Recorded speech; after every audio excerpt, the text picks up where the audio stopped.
नमस्कार विद्यार्थी मित्रांनो, मी डॉक्टर तळेकर CK, राज्यशास्त्र विभाग SK गांधी महाविद्यालय कडा। आज आपण BA सेकंड इयर मधील दुसरा पेपर भारतीय शासन आणि राजकारण या चॅप्टर मधील पहिला पॉइंट म्हणजे भारतीय राष्ट्रपती। तर राष्ट्रपती पदाबद्दल आज आपण या ठिकाणी माहिती घेणार आहोत। तर भारतीय संसद ही लोकसभा व राज्यसभा व राष्ट्रपती अशा तिन्ही घटकांनी मिळून तयार झालेली आहे। तर या राष्ट्रपतीचे अधिकार, कर्तव्य, त्याचबरोबर कशा पद्धतीने भारतीय राष्ट्रपती पद भारतीय संसदेने निर्माण केलेले आहे, त्याचं महत्त्व काय, त्या संदर्भामध्ये आज आपण थोडक्यात विश्लेषण या ठिकाणी करणार आहोत। तर भारतीय संसद ही लोकसभा, राज्यसभा व राष्ट्रपती मिळून तयार झालेली आहे। भारतीय घटनेच्या कलम 52 मध्ये भारताला एक राष्ट्रपती असेल असे स्पष्ट म्हटलेले आहे। भारतीय लोकशाही पद्धतीमध्ये दुहेरी शासन व्यवस्था असल्या कारणामुळे त्या ठिकाणी केंद्राचा कारभार हा संसदेमार्फत चालतो, तर घटक राज्याचा कारभार हा राज्यपालामार्फत चालवला जातो। परंतु या दोन्ही प्रकारच्या राजकीय सत्तेवर नियंत्रण ठेवण्यासाठी राष्ट्रपती पद हे संविधानाने तयार केलेले आहे। त्यामुळे भारताचे राष्ट्रपती हे देशाचे सर्वोच्च परंतु नामधारी शासन प्रमुख आहेत। तर देशातील सर्व राज्यकारभार हा राष्ट्रपतीच्या नावाने चालतो। संसदेचा प्रत्येक कायदा हा राष्ट्रपतीच्या सहीने तयार केला जातो। राष्ट्रपती पद हे देशाचे प्रथम नागरिक म्हणून ओळखले जातात। या राष्ट्रपतीला 26 जानेवारी 15 ऑगस्ट या दिवशी मानवंदना स्वीकारण्याचा अधिकार आहे। त्याचबरोबर राष्ट्रपती पद हे अतिशय जबाबदारीचे असल्यामुळे राष्ट्रपतीला काही विशेष अधिकार देण्यात आलेले आहेत। राष्ट्रपती हा तिन्ही दलाचा सरसेनापती असून घटक राज्यांच्या राज्यकारभारावर देखील राज्यपालाच्या मार्फत त्याचे नियंत्रण असते। असे असले तरी भारताचे राष्ट्रपती हे इंग्लंडच्या राजाप्रमाणे वंश परंपरेने सत्तेवर येत नाही किंवा अमेरिकेच्या राष्ट्रपती पदाप्रमाणे भारताचे राष्ट्रपती पद तयार केलेले नाही। तर अमेरिकेमध्ये राष्ट्रपती पद हे वास्तविक शासन प्रमुख आहेत, तर भारतामध्ये राष्ट्रपती हे नामधारी शासन प्रमुख म्हणून आहेत। तर खरे भारतामध्ये वास्तविक अधिकार, सत्तेचा अधिकार हा पंतप्रधानाला आहे, त्याचबरोबर त्याच्या मंत्रिमंडळाला आहे। तर भारतामध्ये अशा पद्धतीची व्यवस्था निर्माण केलेली आहे। तर भारताच्या राष्ट्रपती पदाची परंपरा ही अतिशय महत्त्वाची आहे। त्यामुळे भारताचा राष्ट्रपती देखील भारतीय घटनेने तयार केलेले हे जे पद आहे ते अतिशय महत्त्वाचे आहे। तर या पदासाठी, या पदाला उमेदवार कशा पद्धतीने त्याची पात्रता असावी या संबंधीचं विश्लेषण आपण या ठिकाणी घेणार आहोत। तर भारतीय घटना कलम 51, 56, 84 अ च्या कलमानुसार ती व्यक्ती भारताची नागरिक असावी। तर पहिला मुद्दा म्हणजे कोणता, तर ती व्यक्ती ही भारतीय नागरिक असावी, तिचं भारतीय नागरिकत्व त्या ठिकाणी त्या व्यक्तीचं असावं। ती व्यक्ती वयाने 35 वर्ष पूर्ण केलेली असावी। तर त्या व्यक्तीचं वय किती वर्ष असावं, तर ते 35 वर्ष असावं असं त्याच्या पात्रतेमध्ये सांगण्यात आलेलं आहे। त्याचे नाव देशाच्या कोणत्याही मतदार यादीमध्ये असणे आवश्यक आहे। म्हणजेच काय, तर तो भारतीय नागरिक असला पाहिजे आणि कुठल्याही घटक राज्याच्या देशाच्या मतदार यादीमध्ये त्या व्यक्तीचं नाव असणं गरजेचं आहे। ती व्यक्ती लोकसभेचा सदस्य म्हणून निवडून येण्यास पात्र असावी. म्हणजे साधारणतः ती व्यक्ती लोकसभेच्या उमेदवारासाठी जी पात्रता लागते, आवश्यकता लागते, त्या पद्धतीची पात्रता त्या व्यक्तीची असावी. संसदेने वेळोवेळी कायदा करून विहित केलेल्या अटी त्या व्यक्तीने पूर्ण केलेल्या असाव्या. तर अशा पद्धतीने त्या व्यक्तीची पात्रता असावी. म्हणजे राष्ट्रपती पदासाठी जी व्यक्ती उभं राहणार आहे किंवा निवडणूक लढवणार आहे त्याची पात्रता त्या पद्धतीने असावी. तर त्याचबरोबर या व्यक्तीच्या काही अपात्रता आहेत की कुठली व्यक्ती ही निवडणूक लढवू शकत नाही, त्या संदर्भामध्ये आपण थोडक्यात विश्लेषण घेणार आहोत. तर पहिली म्हणजे भारतीय घटना कलम 51, 56, 84 अच्या कलमानुसार ती व्यक्ती सरकारी नोकर असल्यास, म्हणजे काय तर ती व्यक्ती सरकारी लाभ घेत असेल किंवा सरकारी नोकर म्हणून कार्य करत असेल किंवा सरकारी कुठल्याही योजनेचा जर ती व्यक्ती लाभ घेत असेल तर अशी व्यक्ती राष्ट्रपती पदासाठी उमेदवारी अर्ज भरू शकत नाही किंवा राष्ट्रपती पदाची निवडणूक लढवू शकत नाही. ती व्यक्ती सरकारी लाभ प्राप्त करणारी नसावी. ती व्यक्ती वेडी किंवा दिवाळखोर असल्यास अशाही व्यक्तीला अपात्र ठरवलं जातं की जर ती व्यक्ती वेडी असेल किंवा दिवाळखोर असेल तर अशा व्यक्तीला देखील त्या ठिकाणी राष्ट्रपती पदाची निवडणूक लढवता येत नाही. ती व्यक्ती न्यायालयाने एखाद्या गुन्ह्यासाठी शिक्षा सुनावलेली असल्यास, म्हणजेच त्या व्यक्तीला न्यायालयाने एखादा गुन्हा केलेला असेल तर अशा व्यक्तीला देखील गुन्हेगार म्हणून न्यायालयाने ते सिद्ध केलेले असेल तर अशा व्यक्तीला राष्ट्रपती पदाची निवडणूक लढवता येत नाही. ती व्यक्ती अपात्र ठरली जाते. त्या व्यक्तीची परदेशी निष्ठा असल्यास, म्हणजे भारतामध्ये राहून जर परदेशाबद्दल तिला अभिमान वाटत असेल किंवा परदेशाबद्दल निष्ठा वाटत असेल तर अशा व्यक्तीला देखील भारताच्या राष्ट्रपती पदाची निवडणूक लढवता येत नाही. राष्ट्रपती पद हे अतिशय महत्त्वाचे असल्यामुळे भारतीय घटनेच्या कलम 54 व 55 नुसार राष्ट्रपतीच्या निवडणुकीची पद्धत ठरवून दिलेली आहे. तर राष्ट्रपतीची निवड ही जनतेच्या प्रतिनिधी मार्फत, म्हणजे एकल संक्रमण पद्धतीनुसार होत असते. म्हणजे राष्ट्रपतीची निवड ही जनतेच्या प्रतिनिधी मार्फत, ही राष्ट्रपतीची निवडणूक पद्धत ही वेगळ्या पद्धतीची आहे. तिचं सविस्तर विश्लेषण आपण पुढच्या धड्यामध्ये घेणार आहोत. तत्पूर्वी राष्ट्रपतीचा कार्यकाल, म्हणजे राष्ट्रपतीचा कार्यकालाबद्दल जर आपण या ठिकाणी माहिती घेत असली तर राष्ट्रपतीचा कार्यकाल किती आहे किंवा कुठल्या परिस्थितीमध्ये राष्ट्रपती आपल्या पदाचा राजीनामा देऊ शकतो या संदर्भामध्ये आपण थोडक्यात माहिती घेणार आहोत. तर भारतीय संविधानाच्या घटना कलम 83 नुसार राष्ट्रपतीचा कार्यकाल हा घटनेने 5 वर्षाचा निश्चित केलेला आहे. राष्ट्रपती पदाची मुदत 5 वर्षाची असली तरी राष्ट्रपती आपल्या पदाचा मुदतपूर्व राजीनामा उपराष्ट्रपतीकडे देऊ शकतो. याशिवाय त्याने घटनेचा भंग केला असेल किंवा घटनेचं अवमूल्यन केलं असेल किंवा घटनाविरोधी कृत्य केलं असेल, अशा परिस्थितीमध्ये राष्ट्रपतीवर संसदेमध्ये महाभियोगाचा खटला चालवला जातो व हा महाभियोगाचा खटला सिद्ध झाल्यास राष्ट्रपतीला आपल्या पदाचा त्याग करावा लागतो. एक व्यक्ती राष्ट्रपती पदासाठी किमान 2 वेळा निवडणूक लढवू शकते. म्हणजे थोडक्यात एका व्यक्तीला राष्ट्रपती पदासाठी उभं राहता येतं, बराच वेळेस उभं राहता येतं, परंतु आपल्याकडे असा एक मेसेज आहे किंवा संदेश निर्माण झालेला आहे की एकापेक्षा 2 वेळेस, जास्तीत जास्त 2 वेळेस ती व्यक्ती निवडणूक लढवू शकते. अनेक वेळा जर ती व्यक्ती निवडणूक लढवली किंवा त्या पदावर जर गेली तर एक प्रकारची हुकुमशाही पद्धती त्या ठिकाणी निर्माण होऊ शकते. म्हणून आपल्याकडे एक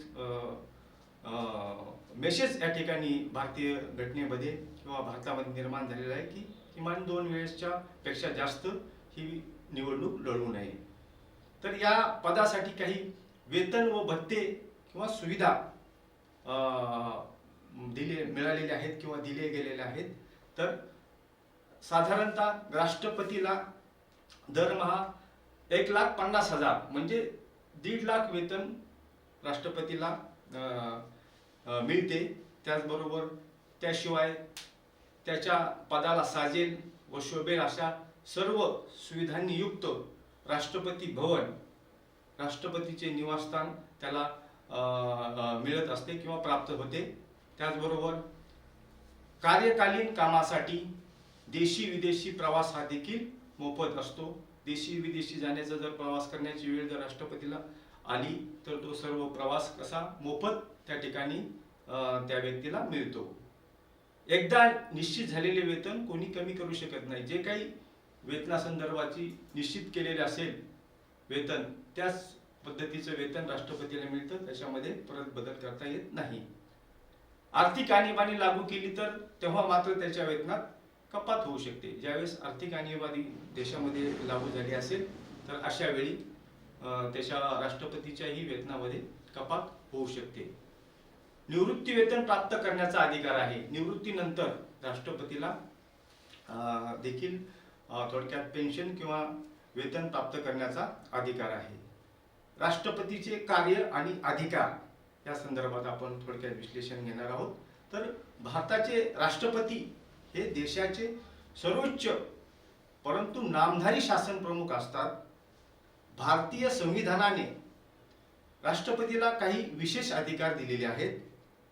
तर भारतीय घटनेच्या कलम 47 मध्ये असा स्पष्ट उल्लेख आहे की मंत्रिमंडळाने दिलेल्या सल्ल्यानुसार राष्ट्रपती आपले कार्य पार पाडतील। साधारणतः राष्ट्रपतीला पुढील कार्य पार पाडावी लागतात। तर त्यामध्ये राष्ट्रपती पंतप्रधानाची नेमणूक करतो व पंतप्रधानाच्या सल्ल्यानुसार मंत्र्याची नेमणूक करतो। तर सुरुवातीला ज्यावेळेस संसदेमध्ये ज्या पक्षाला बहुमत मिळेल किंवा त्या पक्षाचा नेता निवडल्यानंतर त्या पक्षाच्या इच्छेनुसार किंवा मतानुसार जो व्यक्ती त्या ठिकाणी पंतप्रधान मधून निवडला जातो तर त्याला शपथ देण्याचे काम हा राष्ट्रपती करतो। त्याचबरोबर पंतप्रधानाच्या सल्ल्यानुसार इतर मंत्र्याची नेमणूक किंवा शपथ देण्याचे कार्य राष्ट्रपतीला करावं लागतं। संसदेने केलेल्या सर्व कायद्याची अंमलबजावणी राष्ट्रपती करतो। संसदेने जे काही संसदेमध्ये कायदे होतात तर या सर्व कायद्यांची अंतिम स्वरूप देण्याचे काम किंवा अंतिम मंजुरी देण्याचे काम राष्ट्रपतीच्या सहीशिवाय त्या कायद्याचं रूपांतर कायद्यात होत नाही। म्हणून संसदेने सर्व कायद्यांची अंमलबजावणी राष्ट्रपती करतो। राष्ट्रपती वरिष्ठ शासकीय अधिकाऱ्यांच्या नेमणुका करतो। तो वरिष्ठ शासकीय अधिकाऱ्यांच्या नेमणुका करण्याचा अधिकार कोणाला आहे तर तो राष्ट्रपतीला आहे। त्यामध्ये प्रामुख्याने महालेखापाल, महान्यायवादी, निवडणूक आयुक्त, केंद्रीय लोकसेवेचे अध्यक्ष व सभासद, बँकेचे गव्हर्नर व इतर राज्यांचे राज्यपाल अशा पद्धतीचे जे प्रमुख पद आहेत तर या प्रमुख पदाची नेमणूक करण्याचा अधिकार कोणाला आहे तो घटनेने राष्ट्रपतीला दिलेला आहे। तर त्याचबरोबर संरक्षणाच्या तिन्ही दलांचा सरसेनापती असल्यामुळे राष्ट्रपती संरक्षणाच्या मध्ये तिन्ही दलाचा सरसेनापती असल्यामुळे सैन्यातील प्रमुख अधिकाऱ्यांच्या नेमणुका करण्याचा अधिकार भारतीय राज्यघटनेने राष्ट्रपतीला दिलेला आहे। देशातील सर्व प्रकारचे शासकीय व सामाजिक उत्सवांच्या प्रसंगी प्रमुख व्यक्ती म्हणून सर्वश्रेष्ठ पद भूषवण्याचा अधिकार देखील राष्ट्रपतीला राज्यघटनेने दिलेला आहे। तर कायदेविषयक काय अधिकार आहेत राष्ट्रपतीला या संदर्भात आपण थोडक्यात माहिती घेणार आहोत।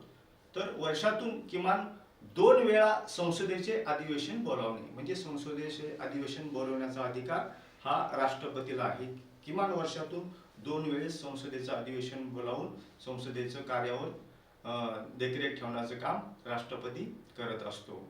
त्यानंतर लोकसभा व राज्यसभा यांच्यात मतभेद झाल्यास संयुक्त अधिवेशन बोलावण्याचा अधिकार राष्ट्रपतीला आहे। काही बाबतीमध्ये काही वेळा संसदेच्या दोन्ही सभागृहामध्ये म्हणजे संसदेच्या लोकसभा आणि राज्यसभा यांच्यामध्ये जर एखाद्या बाबतीमध्ये किंवा एखाद्या मुद्द्यामध्ये, एखाद्या विधेयकाच्या बाबतीमध्ये जर मतभेद निर्माण झाले तर अशा वेळी तो मतभेद सोडवण्याचं काम अशा वेळेस राष्ट्रपतीला त्या ठिकाणी मध्यस्थी करावी लागते आणि तो मतभेद सोडून पुन्हा कामकाज चालवण्यासाठी परवानगी दिली जाते. म्हणून राष्ट्रपतीला तो घटनेने महत्त्वाचा अधिकार दिलेला आहे. प्रत्येक वर्षाच्या सुरुवातीला संसदेपुढे अभिभाषण करण्याचा अधिकार राष्ट्रपतीला दिलेला आहे. संसदेच्या दोन्ही सभागृहात काही सदस्यांची नेमणूक करू शकतो. म्हणजे संसदेच्या दोन्ही सभागृहामध्ये साधारणतः 12 सदस्यांची नेमणूक राष्ट्रपती मार्फत केली जाते. तर अशा म्हणजे पंतप्रधानांच्या सल्ल्यानुसार त्यांची नेमणूक केली जाते. तर अशा नेमणुकी बाबतीमध्ये भारतीय राज्यघटनेने तो अधिकार राष्ट्रपतीला दिला गेलेला आहे. संसदेने पास केलेल्या प्रत्येक विधेयकाला राष्ट्रपतीची संमती घ्यावी लागते. म्हणजे संसदेमध्ये जे काही विधेयक पास केले जातात किंवा जे काही विधेयकाला अंतिम स्वरूप द्यायचं असेल तर ते अंतिम स्वरूप देण्याचा अधिकार कुणाला आहे तर तो राष्ट्रपतीला आहे. राष्ट्रपतीच्या स्वाक्षरीनंतर त्या विधेयकाचं कायद्यात रूपांतर होत असतं. तर अर्थविषयक काय अधिकार आहेत राष्ट्रपतीला या संबंधात आपण थोडक्यात विश्लेषण करणार आहोत. तर आर्थिक बाबतीमध्ये राष्ट्रपतीची पूर्ण संमती घेतल्याशिवाय कोणतेही विधेयक संसदेमध्ये मांडता येत नाही. म्हणजे राष्ट्रपती अर्थविषयकामध्ये राष्ट्रपतीची पूर्ण संमती घेतल्याशिवाय अर्थविधेयक संसदेमध्ये मांडता येत नाही. तो अधिकार कोणाला आहे तर तो राष्ट्रपतीला आहे. पुरवणी अंदाजपत्रक संसदेपुढे मांडण्याची व्यवस्था राष्ट्रपती करतो. पुरवणी विधेयक मांडण्याचा अधिकार देखील राष्ट्रपती मार्फतच केला जातो. राष्ट्रपतीच्या संमतीशिवाय सरकारला संसदेकडे अनुदानाची मागणी करता येत नाही. राष्ट्रपतीची संमती असेल तर संसदेकडे अनुदानाची मागणी करता येते. देशाच्या संचित निधीवर राष्ट्रपतीचे नियंत्रण असते. जो काही संचित निधी आहे देशाचा त्याच्यावर संपूर्ण नियंत्रण ठेवण्याचं काम राष्ट्रपतीला करावं लागतं किंवा राष्ट्रपती करत असतो. तो त्याचा आर्थिक अधिकार आहे. केंद्र सरकार आणि घटक राज्य सरकार यांच्यातील कर विषयक उत्पन्नाची वाटणी राष्ट्रपती करतो. केंद्र सरकारचे काही कर असतात किंवा राज्य सरकारचे काही कर असतात. यांच्यामध्ये कर विभागणी करण्याचा अधिकार कोणाला आहे तर तो घटनेने राष्ट्रपतीला दिलेला आहे. देशामध्ये नवीन कर लादण्याविषयीचे किंवा कमी करण्याविषयीचे अधिकार देखील राष्ट्रपतीच्या संमतीशिवाय लोकसभेत मांडता येत नाहीत. तो अधिकार राष्ट्रपतीला देण्यात आलेला आहे. त्याचबरोबर न्यायविषयक काय अधिकार आहेत राष्ट्रपतीला तर न्यायाच्या बाबतीमध्ये भारतीय घटना कलम 224 नुसार राष्ट्रपती सर्वोच्च व उच्च न्यायालयाच्या न्यायाधीशांची नेमणूक करतो. म्हणजे सर्वोच्च आणि उच्च न्यायाधीशांची नेमणूक जर करायची असेल तर त्यांना शपथ देण्याचं काम हा राष्ट्रपती करतो किंवा राष्ट्रपतीला ते कार्य करावं लागतं. तर न्यायालयाच्या एखाद्या व्यक्तीला न्यायालयाने शिक्षा दिल्यास त्याची शिक्षा कमी किंवा जास्त करण्याचा अधिकार देखील कुणाला आहे तर तो राष्ट्रपतीला आहे. तर राष्ट्रपती त्याची शिक्षा पूर्णतः कमीही करू शकतो किंवा त्याच्या शिक्षेमध्ये सवलत देऊ शकतो किंवा पूर्ण रद्द करू शकतो. तो अधिकार तो घटनेने कुणाला दिलेला आहे तर तो राष्ट्रपतीचा अधिकार आहे.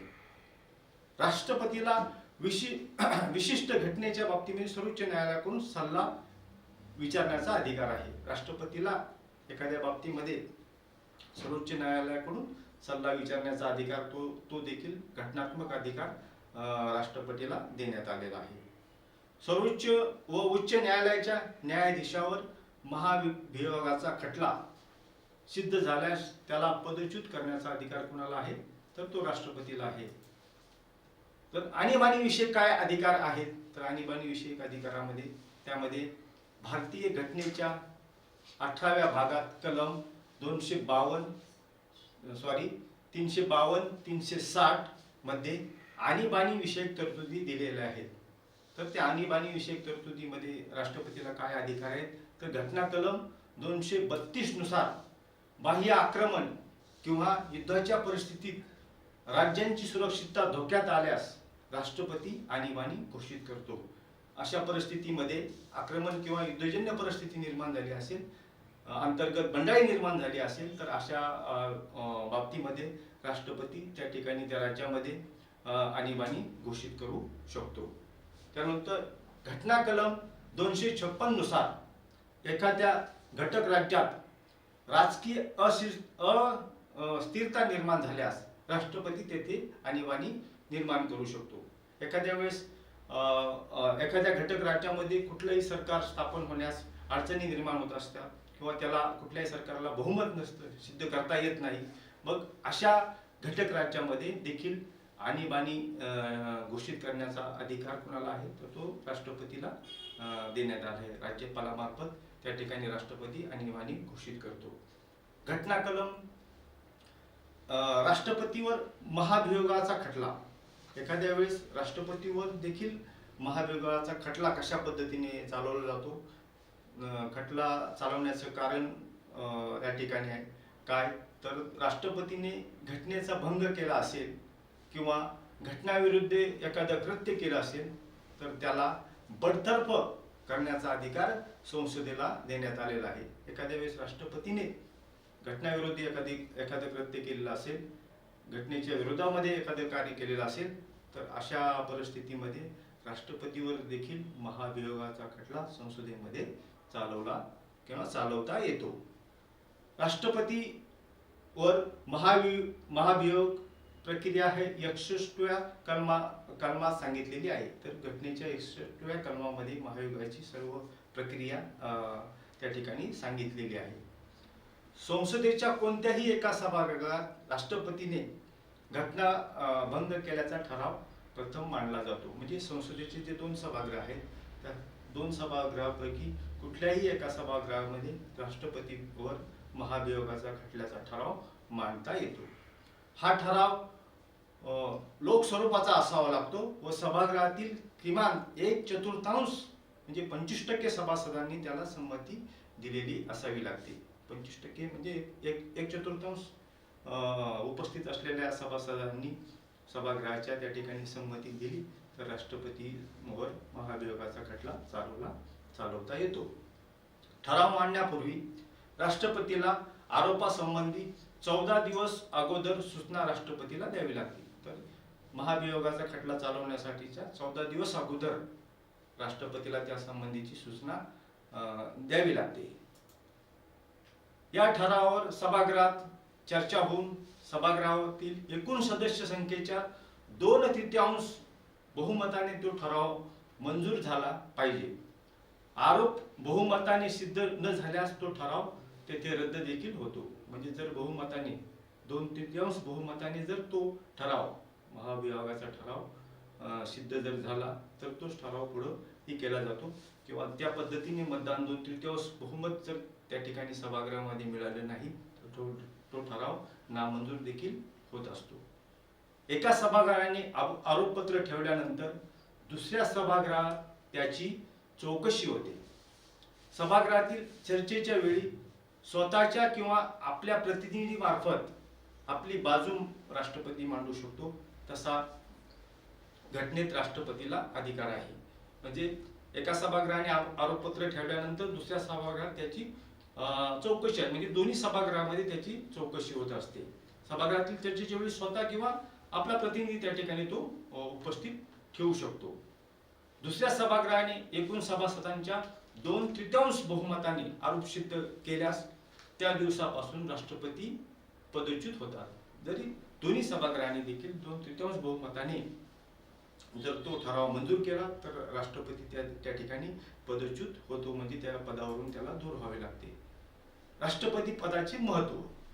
तर अशा पद्धतीने राष्ट्रपती पदाचे महत्व काय आहे भारतीय राज्यघटनेमध्ये, या पदाला का महत्व देण्यात आलेलं आहे, तर भारतीय संसदीय शासन पद्धतीमध्ये लोकसभा, राज्यसभा आणि राष्ट्रपती मिळून संसद तयार झालेली आहे. त्यामुळे राष्ट्रपती हा संसदेचा अविभाज्य घटक म्हणून ओळखला जातो. भारतीय घटना कलम 52 मध्ये भारताचा एक राष्ट्रपती असेल असा स्पष्ट उल्लेख केला गेलेला आहे. तर भारताचं राष्ट्रपती पद हे महत्त्वाचं आहे. ते जरी इंग्लंडच्या याच्याप्रमाणे, इंग्लंडच्या राज्यघटनेप्रमाणे वंशपरंपरागत नसलं, त्याचबरोबर अमेरिकेच्या राष्ट्राध्यक्षा पद्धतीने किंवा अध्यक्षीय शासन पद्धतीप्रमाणे जरी पॉवरफुल नसलं, तरी भारतीय राष्ट्रपती पद हे घटनेने एक महत्त्वाचं पद या ठिकाणी निर्माण केलेलं आहे. म्हणून भारतीय राज्यघटनेमध्ये राष्ट्रपती पदाला अतिशय महत्त्वाचं स्वरूप या ठिकाणी प्राप्त झालेलं आहे. धन्यवाद.